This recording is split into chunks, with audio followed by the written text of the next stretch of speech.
বিরাট সংকট বাংলাদেশের ঘরে ঘরে। যুদ্ধ পরিস্থিতিতে বাংলাদেশে একাধিক জিনিসের দাম বেড়েছে। বাংলাদেশের জ্বালানি নিরাপত্তার কি হবে, এই দুশ্চিন্তায় দিন কাটছে বাংলাদেশ সরকারের। যুদ্ধ পরিস্থিতিতে বিশ্ব অর্থনীতিতে চাপ বাড়ছে, আর তাদের সংকটে বাংলাদেশ। এদিকে সেদেশে ফুয়েলের দামও বৃদ্ধি পেয়েছে, বেড়েছে বিমানের ভাড়া। মধ্যপ্রাচ্যের যুদ্ধের কারণে বাংলাদেশে প্লেনের জ্বালানি জেট ফুয়েলের দাম সেদেশে এক মাসে দ্বিতীয়বার বাড়ল।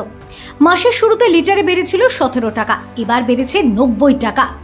বাংলাদেশের সঙ্গে আন্তর্জাতিক মুদ্রা তহবিলের চলমান অর্থায়ন ও নীতিগত আলোচনা অব্যাহত রয়েছে বলে জানিয়েছেন সংস্থাটির এশিয়া ও প্যাসিফিক বিভাগের পরিচালক কৃষ্ণ শ্রীনিবাসন। তিনি বলেছেন, যে কোনো অর্থায়ন সংক্রান্ত আলোচনা সবসময় নীতিগত আলোচনার সঙ্গে সম্পর্কিত। বৈশ্বিক যুদ্ধ পরিস্থিতিতে সব দেশই অনিশ্চয়তার মধ্যে দিয়ে যাচ্ছে। বিশেষত যুদ্ধ পরিস্থিতিতে অর্থনীতিতে চাপ তৈরি করেছে। বাংলাদেশেও এর বাইরে নয়। এই চ্যালেঞ্জ মোকাবিলায় বাংলাদেশের সরকার, বিশেষ করে প্রধানমন্ত্রী ও অর্থমন্ত্রীর সঙ্গে IMF নিবিড়ভাবে কাজ করে পরিস্থিতি নিয়ন্ত্রণের চেষ্টা করছে। মধ্যপ্রাচ্যে চলমান যুদ্ধ, ভূরাজনৈতিক উত্তেজনা বিশ্ব জ্বালানির বাজারে অনিশ্চয়তা বাড়িয়ে তুলেছে।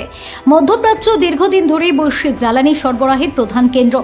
আন্তর্জাতিক জ্বালানি সংস্থার তথ্য অনুযায়ী প্রতিদিন প্রায় 20 মিলিয়ন ব্যারেল অপরিশোধিত তেল ও পেট্রোলিয়াম পণ্য হরমুজ প্রণালীর মাধ্যমে পরিবাহিত হয়, যা বৈশ্বিক সমুদ্রপথে পরিবাহিত তেলের প্রায় 1/4। একই সঙ্গে কাতার ও সংযুক্ত আরব আমিরাত তরলীকৃত প্রাকৃতিক গ্যাসের প্রধান সরবরাহকারী। ফলে এই অঞ্চলে সংঘাত বা সাময়িক উত্তেজনা শুধু তেলের বাজারকেই নয়, বরং পুরো বৈশ্বিক জ্বালানির সরবরাহ শৃঙ্খলের স্থিতিশীলতাকে হুমকির মুখে ফেলে। এই পরিস্থিতি বাংলাদেশের জন্য বিশেষভাবে উদ্বেগজনক, কারণ বাংলাদেশ আমদানি করা জ্বালানির উপর নির্ভরশীল।